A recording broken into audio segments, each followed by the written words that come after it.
I hit the live button. Oh, This is the Sports Porch, Philadelphia, with your hosts, the Grand Schwabini, Rube, and me, your technical director. Come on, Philly, show us a little Eagles, Flyers, Phillies, and Sixers love.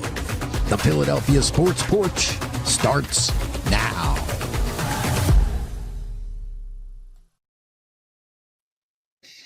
welcome to the Sports Porch Philadelphia, or the Philadelphia Sports Porch, or Philly Porch, or whatever the hell you want to call it. I'm your technical director. To my right in the studio, well, not in the studio, in his own studio, in what he considers to be a wealthy part of Pittsburgh, but is really farms, is the Grand Schwabini. Down below me is a lifelong Philly fan, Rube, who lives in Austin, Texas, and claims it's really, really nice, especially this time of year.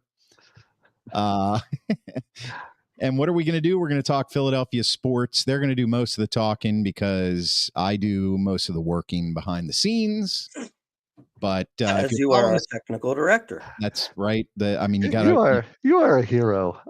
Do your kids and wife just just every day say, "Dad's a hero. My husband's a hero." You've been watching some of our other shows. No, I haven't. Has that come up? Oh wow, then at least I'm consistent, right? So first I want to remind you can follow the Sports Porch Philadelphia on YouTube at Philadelphia Sports Porch, or on X at Philly Porch. That's a really easy one to remember. I actually like that. I can't believe that was available when I started the X page for us, but hey, it was. We're also going to drop the podcast right after the show on Spotify, Apple, iHeartRadio, or anywhere you get your friggin' podcasts. If you watch the show all the time, which millions and millions of people across the world do on Facebook, YouTube, and X, well, you know what we do. Pages here. Page 1, we're going to talk about the All-Star game. That was kind of special. Page 2, the trade deadline is coming up. Page 3, we're going to have to remind everybody again that the Eagles won the Super Bowl, aren't we? They sure did. Yeah, they did. Yeah. There it is. And finally got some gear, Rube. Page 4. Page 4. I'm getting there. Late. Page 4, NBA Summer League. So you got some Sixers. There's some good highlights, actually. I can't wait to cue those up. They're pretty good. Yeah. And then page 5, Rube and the Grand Schwabini are going to tell you what they've been watching and whether or not you should watch it too. So let's go to page 1. Grand Schwabini, take it away, and I'm going to try to keep up with you best I can. Okay. Well, you know what? I'm sure, we were away for a couple weeks. So thanks for sticking with us and tuning back in today. So while we were away, the All-Star game happened. And Kyle Schwarber was in it for the Phillies. And it was an unusual All-Star game because it was the first one that ended regulation 9 innings in a tie.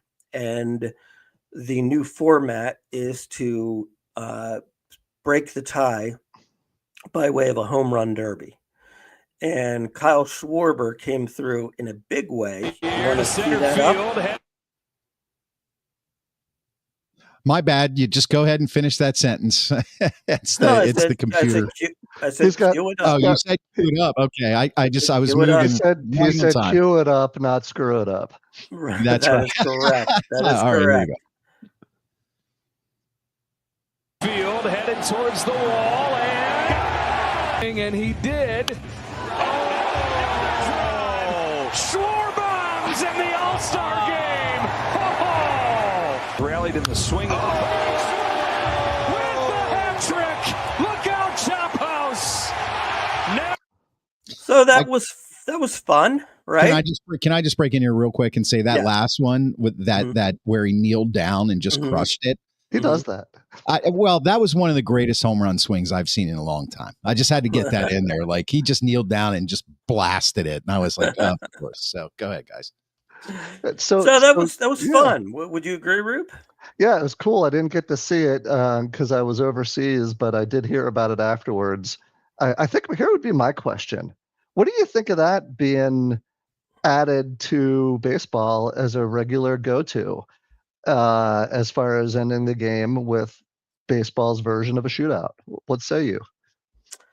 I'm really against it.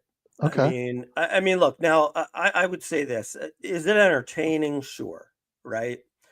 I also think, kind of much like the shootout, everything sort of has their time, and you get tired of it. Um, but here's why I say you can't do it. Um, you can't decide a game with your bullpen coach throwing softballs. You know what I mean? That's just not the sport. That's a You know good what I point. mean? What if it Uh, was like in this instance, it was the LA Dodgers bullpen coach? What if it was the other team's bullpen coach? well, then wouldn't that other coach be more incentivized to throw you junk so you couldn't hit it? Yeah, but you wait till you get a good one. No, I I mean, understand what you're saying. I'm kind of yeah, with you on this. yeah. So I guess it kind of begs the question, and I don't know if we wanted to go this way or not. Do you like the new extra inning rules? Do you like the man on second base and all that kind of stuff? I don't like it. I think that I've never liked it. Um, Look, the way I sort of look at it's like this. I mean, the reality, yeah. Does that help the game end sooner? Yes, it does. But also, some of the fun of baseball is when you get that rare game that goes like 16 innings, you Yeah, know? yeah, yeah. Um, so you miss out on that. The reason why I don't love it, it's really more because my feeling is the ghost runner rule.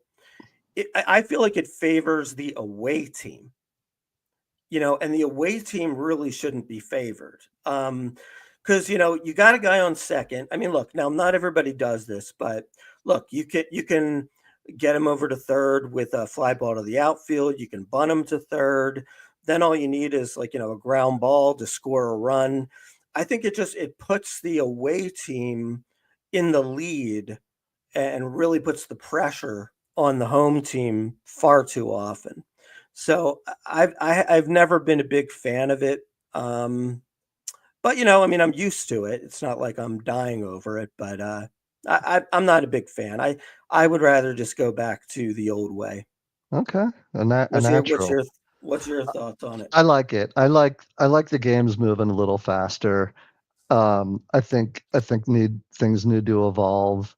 I think baseball was losing too many fans with the long games, and let's face it, those 16 inning games, you didn't probably stay up late at night for many to watch them anyway, unless it was a day game against the Cubs and it was Dave Kingman and Mike Schmidt hitting home runs and going 18 innings in Chicago. I remember those games because there were multiple Hmm. of those. Hmm. But I actually like it. I like the idea of moving the game along.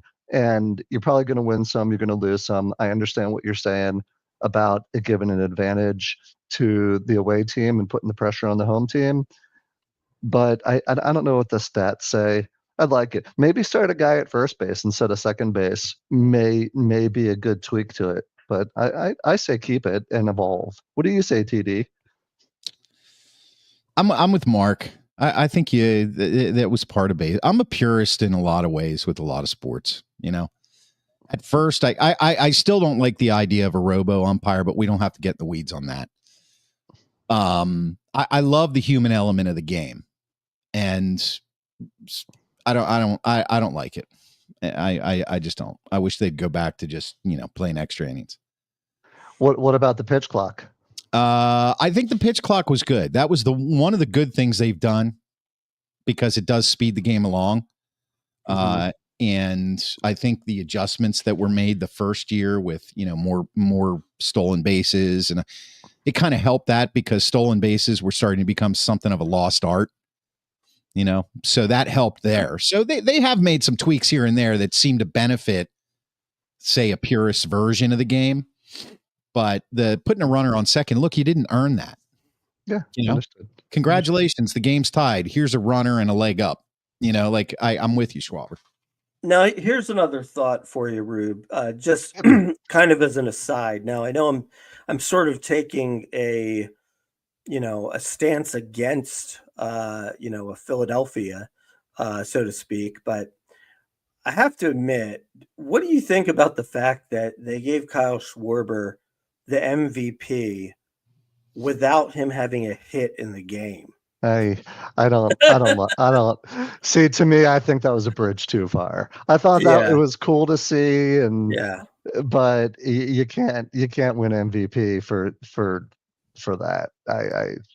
yeah. That's kind of what I thought too. I Yeah. mean, Well, when you you have know, a pitching coach throwing softballs at you, I mean, right, right, that's basically what Schwarber is. He's a professional home run hitter. right. And if every pitch was like that, he'd hit 7 out of 10 out, Hmm. So I agree. No, the MVP thing, he didn't earn it in the game. So Yeah. Does the All-Star Game winner host the are they the home team in the World Series anymore, or have they stopped that? No, they stopped that. Yeah, Okay. yeah. Finally, the National League started winning some and they changed it. Okay. So well, let's you know, let's so let's talk about the real thing we need to talk about now, which is the trade deadline. Yeah. Um, Now, Rube, my feeling, and I'll get your opinion if you feel the same way. I'm pretty sure you're gonna feel the same way. Um, they did make a signing. They signed David Robertson back for his third round with the team. 40-year-old David Robertson. Hmm. But by the way, he pitched really well last year. Yeah, he did. Um, so he's back. That's good. Um, but I'll tell you what, I think number one, we need a closer. Number two, we probably need another setup man. And number three, I really think that you need a big outfield bat. I just look at the lineup and obviously Turner, Schwarber, Harper is great.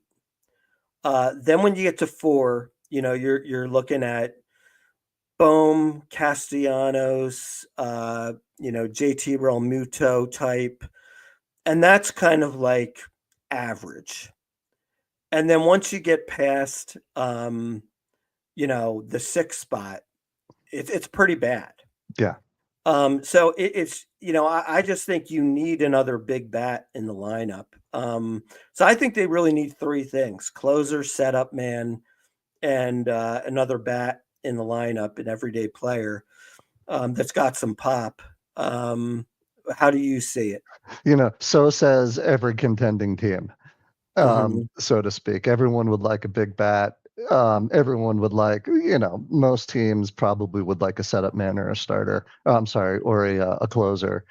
Um, to me, I think of the three, closer feels most important because I'm just sick and tired of watching these guys blow games. And Right. you think of the last three series, right, that we've lost, the Giants, the Padres, and then against the Angels. You could argue that we should have won all those series, maybe except San Francisco. They just beat the hell out of us. Um, and lacking that bullpen is problematic. I think we can figure out the setup guy because one of these guys who's been starting is Mhm. going to go to the bullpen. Right. We're gonna get Nola back. I know what you think about Nola, but he's coming Mhm. back, and that's kind of like a trade acquisition, a trade deadline acquisition. So who do you put in the bullpen to be a setup guy? Uh, so I say if given your druthers, you go get a bat. I'd like it to be a right hand bat. I would like it to be an outfielder, and you get a closer. Um, Mhm. but here's the question: if you can go and get a guy like Stephen Kwan, who is an all-star, who is consistently on base, doesn't hit for power. He's an Mhm. outfielder, but he's left-handed. Do Right. you go do you go and get a guy like that as that outfielder? Or do you want a home run hitter? I don't know. I mean, the other thing too is I don't really understand. Like, I didn't even know who Stephen Kwan was until they started naming people for the trade deadline. Like, the guy's just basically like a 285 hitter. That's it. He doesn't hit He for doesn't power. strike out. He doesn't strike out though. He doesn't. Okay. No, he's one of those guys. He's like a Ichiro, Hmm. He'll put the ball in play. He rarely strikes out. Um, and he gives you what you need in the outfield. And how many guys do we have like that, right? Stott used to kind of be that guy, but he's gone away. Real Muto's a power hitter. I'd like someone that I could just put in the dang lineup that I know that I can count on every night. And you can't sneeze at 285 when our team's batting average is 254. So you like the Quanster? I like it. I wish he was right-handed. Now, Chris, I don't think that guy you put up there was Quan, was it? I think that was a Cleveland player. Yeah. Yeah. It was labeled Stephen Kwan. Maybe I messed that up. I think you might have messed it up. Well, let's go through some of the guys who I think are on the radar of the Phils here. So Quan does play for Cleveland, by the way. Okay, that is Stephen. Okay. Yeah, I was like, I'm just following the list you give me, Schwab. Okay, I mean, let's start with the closers, because the closers, I think we all agree we need a closer. We've got to come away with a closer. All right. So why don't you put up from the A's, Mr. Miller? Yep, Mr. Miller. So to me, Rube, this is the guy you have to get. I mean, why do you say that? I saw him stink against the Phillies. He did stink against the Phillies. Everybody has a bad day. But everybody has a bad day, and he's been really good, I believe, since that. The bottom line is this guy throws 104, which means if he's got it going on, you can't hit it. and that's very rare. There's very few guys that have something special like that. The other thing too is he's under control for the next couple years too. So if you get him, you're going to have to unload a lot, but he's going to be on your team for the next 3, 4, 5 years. So he's my number one guy to get. All right. My number one guy is a gentleman named Johan Duran. Okay, so put him up, Chris. Is he on the list? I can read the cues, Schwaber. Okay. That's why I put the correct Stephen Kwan up the first time. 27 years old, he's a 1.62 ERA, 15 saves. I don't know what the Twins are going to do. They're one of those teams that are kind of, that's the difficulty this year with the wild card. I don't know if these guys are going to be selling or buying or selling, but if given the chance to go and get this dude, I'd go and get him. You read about him, electric right-hander, the stats I just rolled, and he's another guy. He's under control for 2 more years as well. So given my bias against Miller based on what I saw, again, I know it was only a small sample size, give me Duran. How about put up Clase? Emmanuel Clase. Emmanuel Clase. I don't. Oh yeah, I see him. Yep. Okay. There you go. Clase. Now, what about this guy? Say Clase, Philadelphia. Yeah, this guy seems like he's pretty dominant for the Guardians. Now, the other thing too is you also have the potential with some teams like Cleveland. You could potentially do a Clase and Quan deal. You could. So you could do that. Like with Mason Miller, you could potentially do a Mason Miller and Rooker deal. Now the deal that I would have loved the most, to be honest with you, would be with the Twins, which would be Johan Duran and Byron Buxton. However, Byron Buxton kind of came out and said, I'm not going anywhere. I'm not going anywhere. Yeah. But at the same time, can we believe that entirely? I don't know. Like, who wants to be in Minnesota? Minnesota's a lovely place in the summer. Nobody wants to be in Minnesota. It's affordable. Not if you're a baseball player. Kirby Puckett, come on. Yeah, he stayed there for a long time. I don't know. It seems very odd that he came out and said that. It might have been a little bit of posturing just to kind of make, drive the price up. Like, well, you're really going to have to convince him to get out of here. Or he just likes the team he's playing for, that gave him a chance. So let's say this. So let's say those are our guys, right? Quan, Clase, Duran, and who's the other guy you said? I also have on the list Bednar, the closer for the Pirates. Yeah, I don't take anybody with Pittsburgh in their name, so let's move on. Yeah. No, I heard he's decent. You guys live there. What's the story on him? I don't know much Well, about him. here's the story on him. He has been very good, but he also does go through funks. And he was in Yes. a funk at the beginning of this year. They sent him down to AAA. He's came back and pretty much been lights out since he's been back. 14 for 14 in save opportunities since he got back. And he was Right. what he was having a problem with was his curveball had changed. Its arc had changed the way he was throwing it, and he was having problems locating it. So they figured it out. But look, when he goes through funks, though, they're really bad. Yeah, like Yeah, he Really is. bad. He's sort of like, I mean, look, he's way better than Romero, but imagine like walking the bases loaded. Yeah, he's a heart happen. attack type. That's just when I think about the Phillies, we've got enough of those guys. Can we just have someone we can count on every night besides Schwarber? And that's what I want to go pick up. I want to pick up a consistent bat. It doesn't have to be the best bat, but get on base and don't strike out. And I want someone that can go up there and do their job. They don't have to throw 100. They just got to get outs. And there's another guy there, Felix Bautista from the Orioles. Yeah. Who's got a really good arm. One thing, the Phillies do have, a relationship with the Orioles. They make trades. They got Austin Hayes last year. So that could be a possibility since they seem to be able to deal with each other. I mean, I think he's a very good pitcher. Chris, what do you think, kind of coming from an Orioles perspective? Well, he was he got, I think he had Tommy John surgery a couple years ago. He didn't pitch at all in 2024. Right. And so he came back this year and it was a big question mark. I think the only and yeah, he throws heat. He's got a lot of movement. I think he's good. I think he's probably better than what you have. He's not the best one on this list though.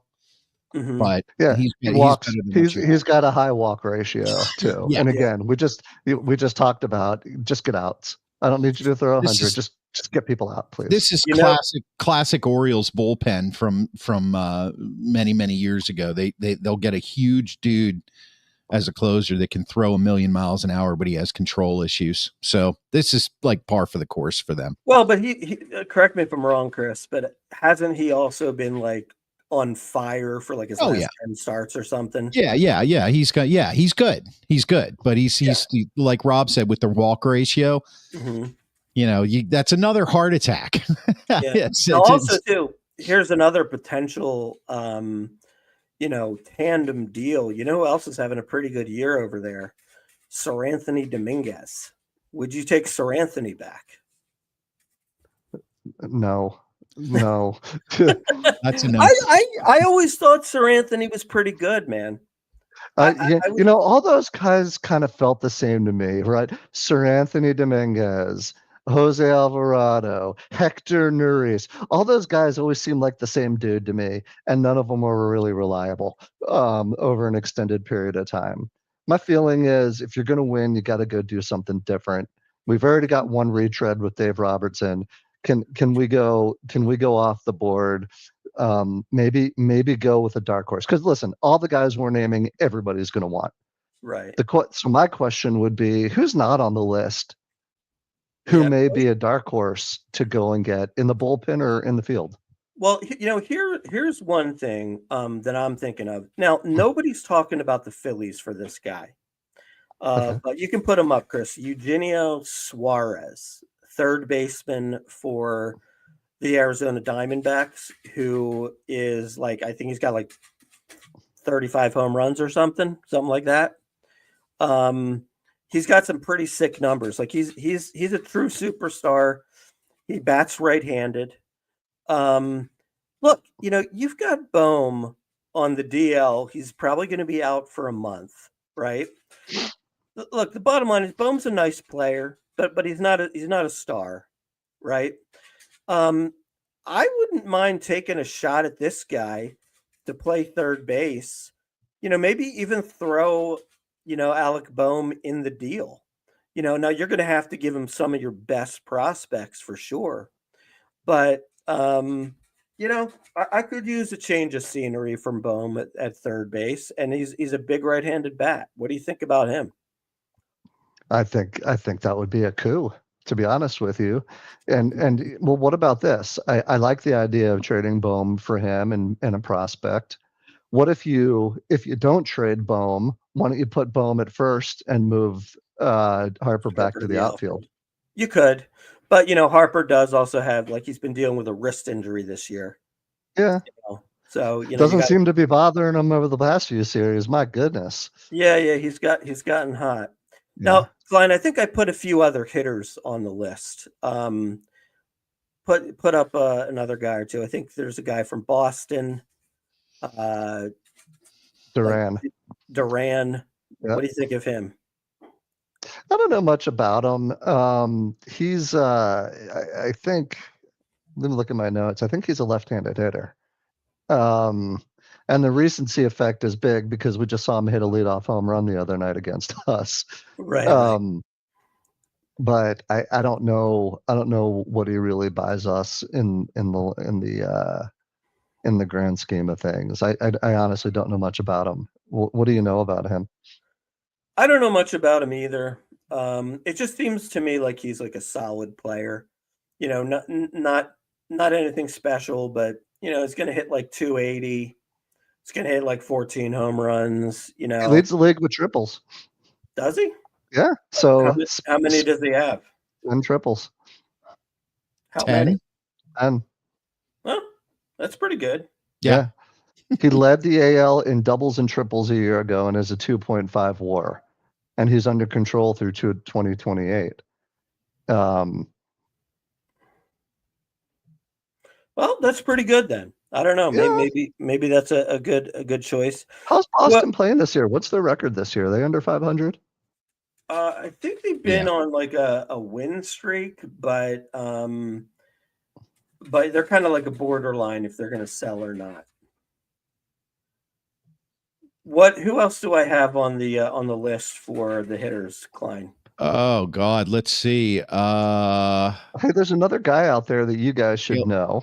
Taylor Ward. What about Brian Reynolds, the outfielder for Pittsburgh? No, you don't want him. You don't want him. Why not? He's not having a good year at all. Well, no. Here's my thing. You know what? Maybe he's just tired of playing with crappy Pittsburgh. I was actually watching a show and they were interviewing Ruben Amaro, former GM of the Phillies, and they were going through players with him, and they got the Brian Reynolds, and he said, "Absolutely, get me Brian Reynolds." He's like, really? Bottom line is, look, I think when you're so used to losing on Pittsburgh, it's very hard to get yourself up for these games. He said, put him on the Phillies in a winning situation, and I guarantee you he helps them win games. He might. Yeah. I mean, he the year that got him the big deal, which was a big deal here in Pittsburgh, he batted 300 with, I think, 24 home runs and 80 some RBIs. And then he's had a couple other years that were reasonable, above average. Mm-hmm. But this year he seems to have totally fallen off a cliff. And he can field, he can field okay. Well, he's lost a little bit in the outfield because he's had injuries, and they're burying him in like right field now, where he used to play left field. Mm-hmm. They're doing stuff like that. But yeah, I think on a team like the Phillies, that's got a lot of protection in the order around him, he's going to play better, but is he a decent fielder? Yeah, he's a decent fielder. Okay. But like I said, he's lost a step. I think he's 30 now. So he's not young, but he's not old. Yeah, the other guy that I mentioned was Taylor Ward. Yep, Taylor Ward. Kind of like you're kind of like solid average outfielder. Nothing special, but certainly a lot better than Marsh and Rojas. Yeah, there's a lot to be said about just about anybody who's better than Johan and Marsh these days. Right. So now let's kind of turn it over to this, because this is the big question. I want to throw one more out there for you, Schwabini, Okay. before we talk about the next thing you want to talk about. Okay. So you seem to be okay with bringing back guys from the past, and that's fine. This guy Estevez isn't having a bad year. So Carlos Estevez, he's playing for the Royals. He's 274, 26 saves, and he was in the All-Star game. What did we miss? You know what? I can't bring him back because I just see him giving up a grand slam to Francisco Lindor. You know what I mean? You have PTSD? Yeah, I just feel like he's not a winner. Okay. All right. You know. But, look, but at the same time, would I rather put him in a game than Romero? Absolutely. I mean, so it just depends on what you're talking about. Gotcha. But here's the other side of the coin, though. Now, so the Phillies got 3 grade A prospects. We got Andrew Painter, the pitcher. We've got Aiden Miller, the shortstop. We've got Justin Crawford, the center fielder. So the question is, who of those 3 are you willing to trade, or are you willing to trade all of them? So do you want my answer? Yes, your answer. My answer is I'm willing to give up Crawford first. Mm-hmm. I'm willing to give up Painter second. Mm-hmm. And I'm not willing to give up Aiden Miller. I think the upside and everything that I hear about him as a future either shortstop or third baseman, big bat in the middle of the lineup in a position that needs a big bat, I think he's got the highest upside of the 3 of them. So I'm okay giving up the other 2 if we have to. I don't want to. If I had to give up just one and I get to keep the other 2, I give up Crawford. Yeah, I'm going to agree with you on this. Now, I will say, probably a month or 2 ago, I would have said Andrew Painter is the guy who's untouchable. Now, keep in mind, for those needing, a little, refresh on it, Andrew Painter was basically Paul Skeens before Paul Skeens. The problem is that he had a injury. He had to get Tommy John surgery. So he's out for a year and he comes back. And even at the start of this year, remember Jason Stark, we had his quote on saying he's Garrett Cole, right? But here's the thing. He's not doing so well in AAA. Now, like, look, pitchers are tough, man. Paul, but what I'm saying is, like, Paul Skeens never had a bad outing, in AAA. Well, he wasn't coming off Tommy John surgery either. Yeah, but still, I mean, like, my confidence in Andrew Painter is with the thinking that he's just going to dominate, and he's not just dominating. And so, because of that, maybe I'm being foolish here, but I might now throw him into that category of, well, what if he's just never the same after the injury, and maybe we can use him while his stock is still really high.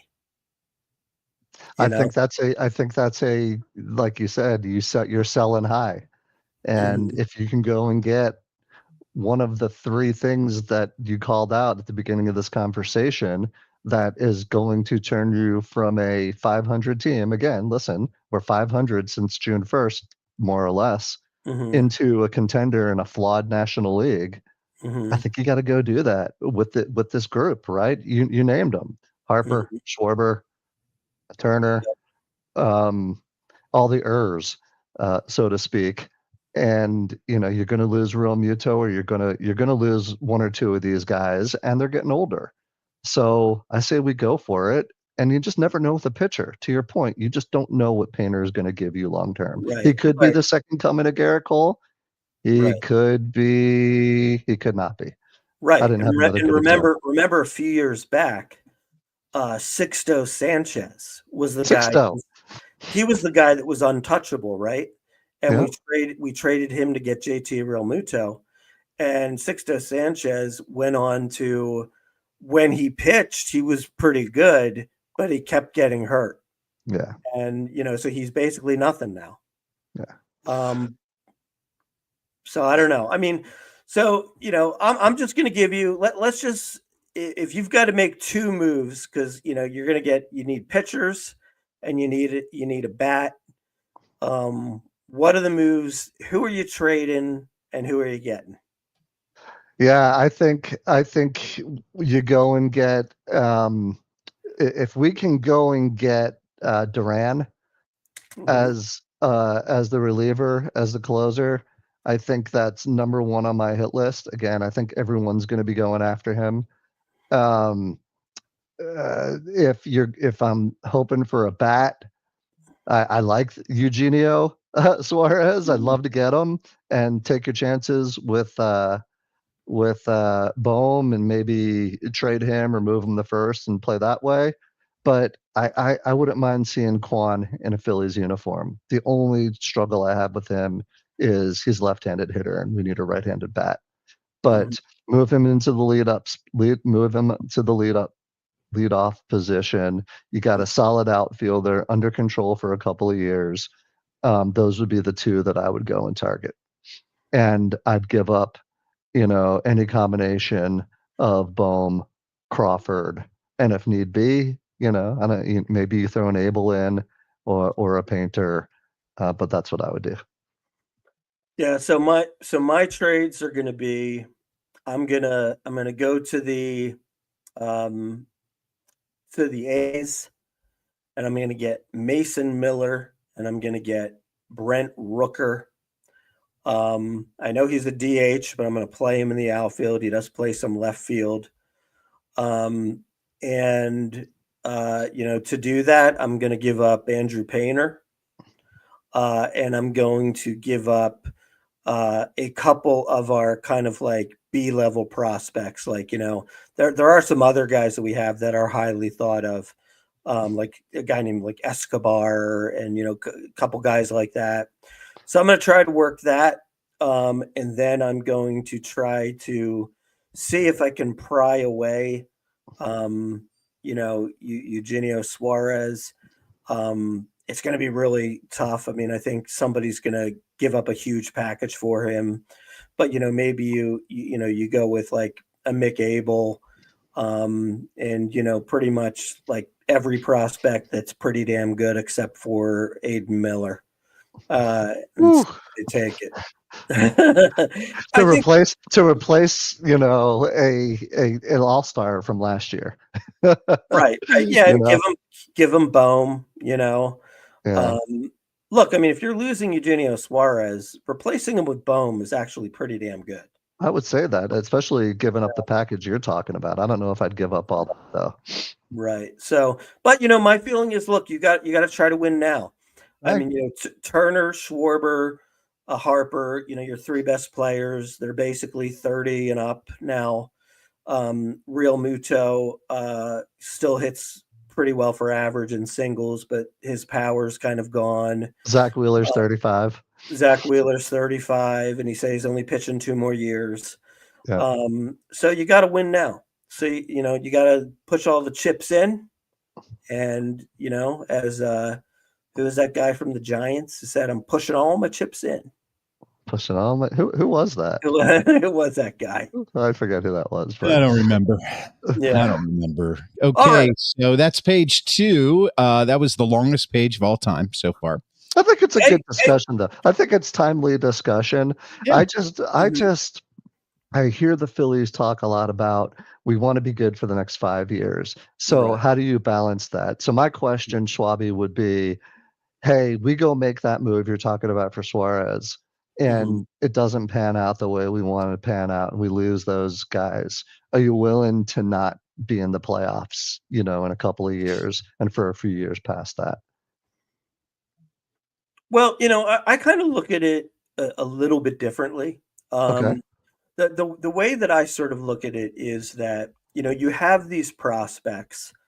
Look, and they're highly touted, right? They're all like, in the top 100 baseball prospects, right? But you still really never know if they're going to make it or not. You don't. It's a crapshoot, right? So, like, for example, the only guy that I can think of right now that we gave up in a deal who's really good is that Logan O'Hop, right? The catcher for the Angels, right? But outside of that, I mean, who have we given up that's gone on to be a star somewhere else? That's a good question. We should go research that, and we'll come back next week with that. But I know it looks like the technical director is giving us the cue to move on. But hey, listen, we'll see. When's the deadline? Is it like a week from now? Yeah, it's the 31st. So it's basically in a week and 2 days. Stay tuned. Stay tuned, all you out there watching. What say you? We'd love to hear your thoughts from our loyal listeners out there. Are the Grand Schwabini and Rube off their rockers, or are we close? And what would you do? Chime in and let us know. You can make a comment in the comment section, and we will respond accordingly. Cool. All right, TD. So, Chris, I heard that the Philadelphia Eagles, who are starting camp today, have won the Super Bowl. They have. They won the Super Bowl. And you know what happens when you win the Super Bowl? You get a ring. You get rings. You get some good bling to show off to your friends and family. Let's show it off right now. Let's check it out. What a segue.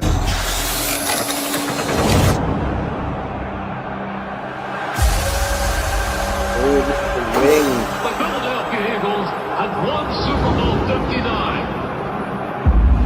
They have beat the Kansas City Chiefs 40-22.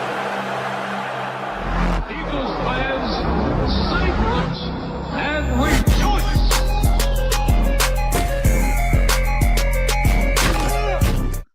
I got the hair on my arm standing up. Listen, I like that's got to be I can't decide. That is either the coolest ring I've ever seen in my life, or an abomination. It's a ring. It's a ring. You know what I mean? How about the wings coming out on the side, man? Yeah. I thought that was, see, I agree with TD on that one a little bit. I don't need the wings coming out. I think that's a little hokey. But I like the rest of it. And you know what I like best about that ring? Yeah. I like the 2 Lombardi trophies. Man, growing up all those years with 0, it's nice to have 2 out there. I got to tell you, that makes me feel good. We got to keep adding, man. We got to keep adding. Yeah. We got, listen, we got another 50 years to live and see some more. Well, 50. Good God. You're very optimistic today. Yeah, I don't know if I'm going to make it to 105, Rube. Come on. This is we'll be talking 50 years. I was doing the lawn this afternoon, and I wasn't sure if I was going to make it to the show. Your wife sent me a picture of you. Did you see that? Yeah, I saw that. You learned how to cut the grass. You learned how to cut the grass. Then dude, right. Well, listen. Actually, here's the thing. So I had cut the grass for years, and I'm actually very good at it. But when I herniated my disc, I stopped, and I was paying a guy to do it. Yeah. Okay? Yeah. So I probably haven't cut the grass in I'm going to say 3 years or so. But our guy, unfortunately, here is I think he's on a bender. And I don't know if he's coming back, man. He hasn't cut the lawn in 3 weeks, and he hasn't responded to texts or phone calls or anything. Oh boy. So I was sort of like, I mean, our lawn's looking ridiculously horrible. So I had to go out and do it again today. And of course, I hadn't used my riding mower in a riding mower? Yeah. Do you have a big yard? Yeah, I hadn't used my riding mower. No. It is a big yard. It does not have a big yard. No. It is. It's not. You've never really taken a look at it. Dude, I mow 2 acres. Okay. And nevertheless, hey, Schwabi, I'm proud of you. Growing up, I didn't see anyone other than someone else mowing Neil Schwab's yard. I'm very proud of you. Do you know who did our yard in Tannery Run? No. It was an Italian guy, and his name was Cezzo. Okay. And my mom and all the women on the street would just be like, did you see Chezo take his shirt off? Oh my God. Is that who was calling you on the phone the other night? Our last show? No, that was some work related thing. Chezo. But anyway, I mean, so I couldn't use the riding mower. If I use the riding mower, I mean, I could be done in like an hour and a half. Oh, for fuck's sake. Are you kidding me? An hour and a half on that lawn on your riding mower? You're not thinking about it. You haven't seen the other side of my house. Okay. We actually have boy. we have an acre. We have an acre. Okay. Really? Oh, I didn't. I didn't know that, but he does live in the rich area. Okay. Yeah. Super rich. Yeah. All right. Okay. So get off your high horse there, technical director. Well, hey Rube. Then Amy did ask his wife did ask for a picture that Steve took when we were in college of what we are able to determine through some investigation and anecdotal evidence is most likely the first ever photograph of a Schwab taking out the garbage. So, okay. Yeah, Steve's got one of those. Yeah, he's got it in the archives. I guarantee you it'll show up next week. I got a good Schwab story that I remember from a long time ago, but we'll save that for another show. It's a teaser. Oh, we can roast him on another show. Good. Yeah, exactly. And you know, I think we need to get off Schwab, poor Schwab tonight. Okay. Well, I'm so off in the butt of his jokes. This actually feels good. I feel let's go Sixer Summer League. Okay, Rube, did you see the 38? Did you see the 38-point outburst by VJ Edgecombe? Did I see it? No. Did I hear about it? Yes. Well, let's see some highlights. Do you want to watch some highlights of it? Yeah, let me see. Fans are to see him score his first 2 buckets in the Summer League, 2 points. Comes back and the 2 top 5 picks. They're playing great D. They're getting downhill, trying to get early shots in that shot clock, and they're finding the bucket. Edgecombe. Pretty shot. How about that shot? And BJ coming back with his own little rise. You know, Williams, ball pops out of his hand, saves it back out to Flip. I thought I was turning the Clayton Jr. had that shot blocked by Edgecombe. No look pass, once, twice. Deep triple, missed it inside Edgecombe with a flush. Ooh. So I like the flush. that I have to apologize for the quality of that video. For some reason, we pulled it right off of YouTube and it recorded fine, but the internet connection probably whatever. You are an expert with technical directing. Yeah, pretty much. Oh, okay. boy. Now let's see. To this level, you realize perfection can hardly be achieved. Let's see if you can do any better with the Joni Broom highlights. I earned this criticism, I guess. All right, there we go. Luma doing the job defensively as well, guarding on the perimeter. Great defensive stand on that possession. Lewis blows a tire, turnover there. Philly going the other way. Broom, they're telling him to shoot the 3, and you see why right there. Early. Normally starts a trend for the remainder of the game. Ince finds Broom straight away. Another 3-pointer for Janai. Everyone in the NBA, they play a role in making this the best game in the world.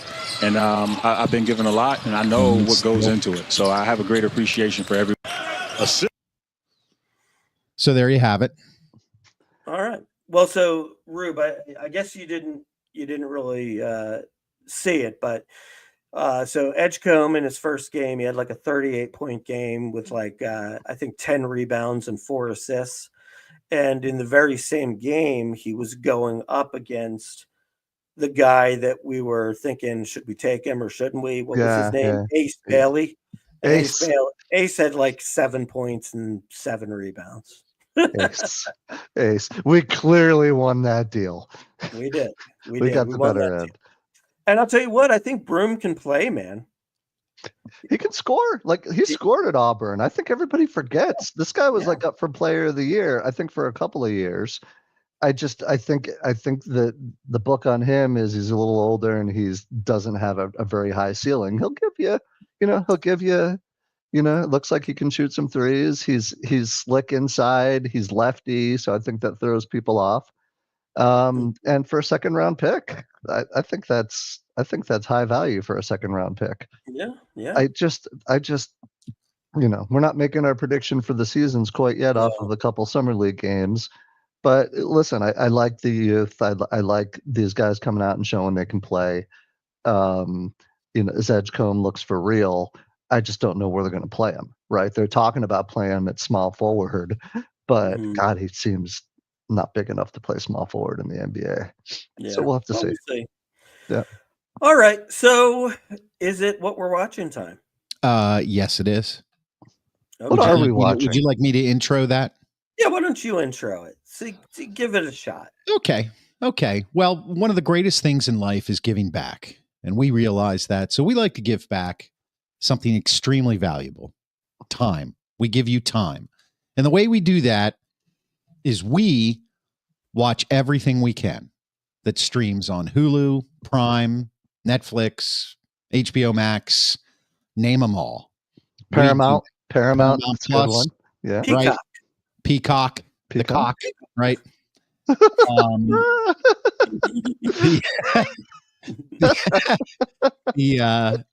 Well, where was I going with this? Oh, yes, giving back. So we save you the time that it takes to, blast through the menus, make a mistake on an episode of something that really sucks. There's a lot of things with Kevin Bacon in them that just really suck. Oh, you know what? I tried that first episode of that Kevin Bacon one. It was freaking weird. Sirens? Sirens? No, not Sirens. I love Sirens. Okay. But no, it was like he's like a bounty hunter or something like that. But Will like that be Footloose? We're giving reviews right now. We're giving reviews before I even get through the, Yes. So we're gonna give you your time back. See, what we did is what we just did right there. We do it for you, and we decide what's good and what's bad, and we tell you what's good and what's bad, and then you can decide if we're right or wrong. But the point is, we save you time. We give you that time back, and we're always right. I mean, if that's so you're welcome. All right. Yeah. So the Grand Schwabini, we're going to start with the Grand Schwabini. The Grand Schwabini is has completed watching this on Prime. The Better Sister. By the way, my wife and I are watching this right now. So how are you enjoying it so far? I haven't met the qualifications. So give me a thumbs up or a thumbs down at the moment. That would be a review. That would be a review, Schwaber. That's cheating. Can't do it. Here's what I can do. I can skirt the rules very easily by saying this. We're still watching it. There you go. Does that work? Okay. There you go. That's all I was looking for. Give a little love. That was fun. So the Better Sister, obviously you can see there Elizabeth Banks and Jessica Biel. Oh, that's Elizabeth Banks. I didn't even recognize her. Yep. Not too hard on the eyes. Yeah. I thought he was going to say not too shabby. Not too shabby. Not too shabby. I really like this, and I recommended it, and I'm glad that Chris is taking me up on it. That's what we call unselfish watching.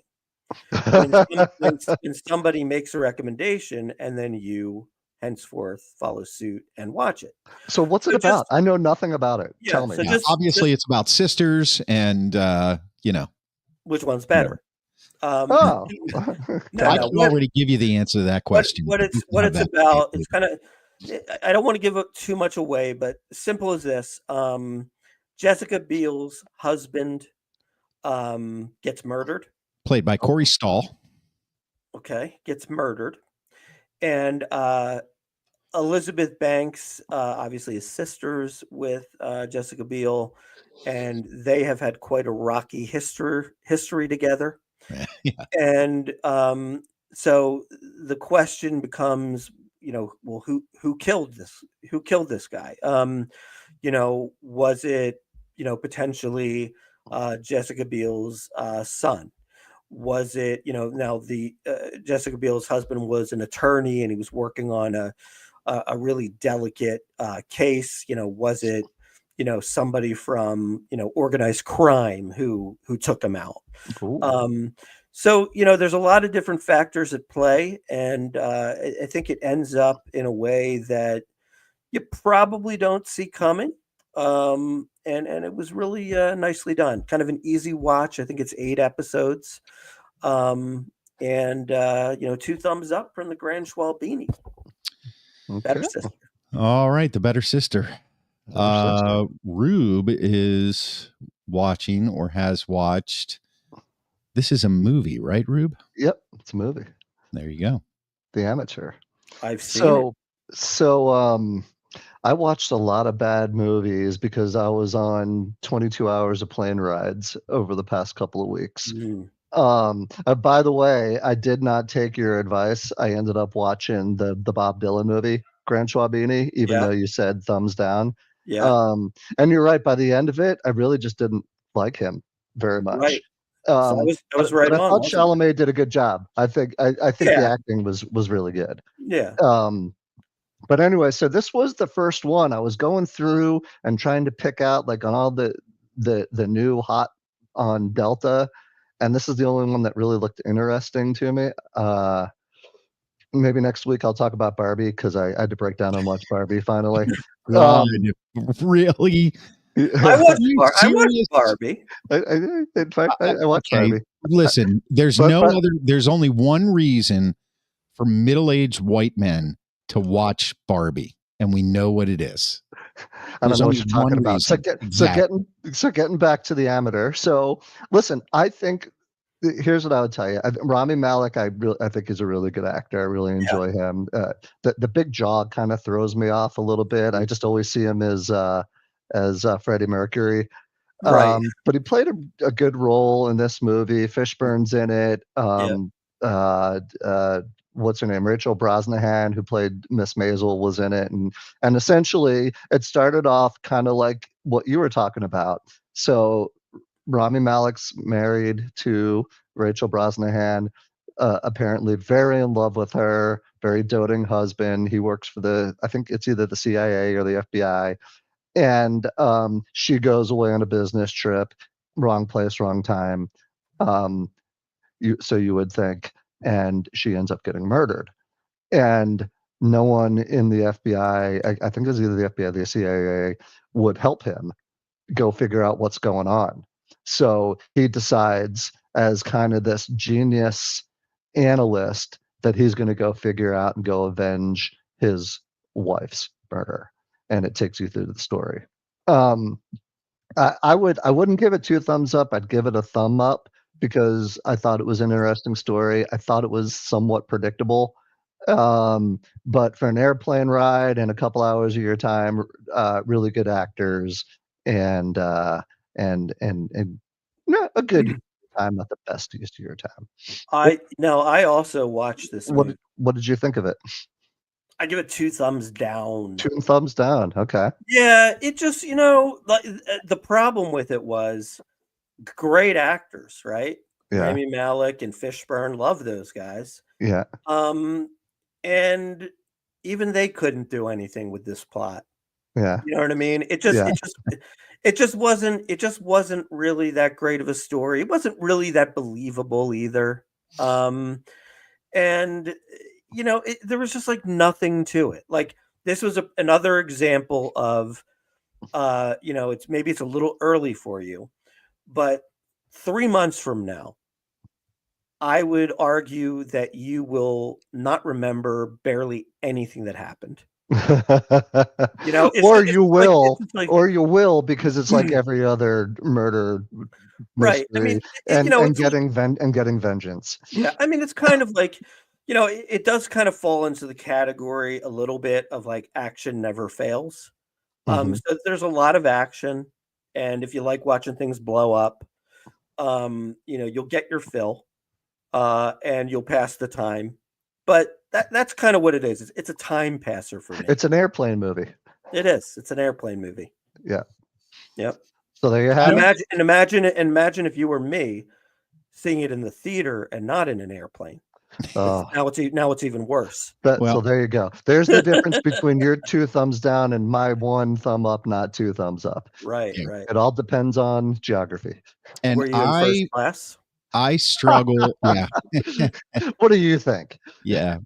Did you sit in were you in business class? Now, At let me least- tell you something. I was in coach, and I was lucky to be an aisle in a coach. I also booked 2 days before the flight. Oh yeah, right. Oh my God. Yeah, and I'm not going to speak badly about my own company on a podcast. Well, truthfully, I wouldn't expect you to do that. I just can't fathom 11 hours, 12 hours, 22 hours in a plane and coach. Good God. Yeah. That's why we only fly to the Caribbean. And as far as remembering 3 months ago, guys, I have trouble remembering 3 minutes ago at my age, let alone 3 months ago. So I don't know why that's a big deal. All right. Well, there you have it. Anything else you want to add there, Schwabini, before I take it out? What are you saying? I said anything else? Anything No, else? nothing else. It's good to be back. Yeah, Thanks there you everybody for sticking with us. Having a really good audience, especially from X. So really appreciate you guys. Let's try to get you guys a little more interactive. We'd like to be able to talk to you. We're going to add something next week where you could actually kind of call into the show. Ooh. We're going to see if we can get that going next week. I have a feeling we'll have some people get involved in that. Yes. Oh, yes. that'll be fun. Tell your friends. And next, what is it? When do we do this, technical director? Every Tuesday at 7 p.m. Eastern time, live all over the world on Facebook, YouTube, and X. And of course, you can follow us on YouTube at Philly Sports Porch. Just click the notification buttons and you'll know when we go live. Your phone will tell you because your phone tells you everything now. You can follow us on X at Philly Porch, or you can listen to the podcast whenever the hell you want, in your car, stuff like that. Maybe on a long flight. That's all. Yes, on a long flight. You can listen to all. I think we're at I just switched just over to Spotify, guys. This is the longest outro ever. Yeah. I think we have like 150 episodes. Oh, listen to us when you're gardening. All right, that's enough. Thanks for watching the Philadelphia Sports Porch. We'll be back next week, Tuesday, 7 p.m. Eastern time, live all over the world where I just told you we are. And go listen to the podcast on Spotify, Apple, iHeartRadio, or anywhere you get your friggin' podcasts. And hell, if you're going to do it while you're gardening, you might as well do it while you're, doing a number 2. That would work for me as well. How about you guys? You're just Okay. an idiot. For the Grand Schwabini, I'm your TD. That's it. I'm out of here.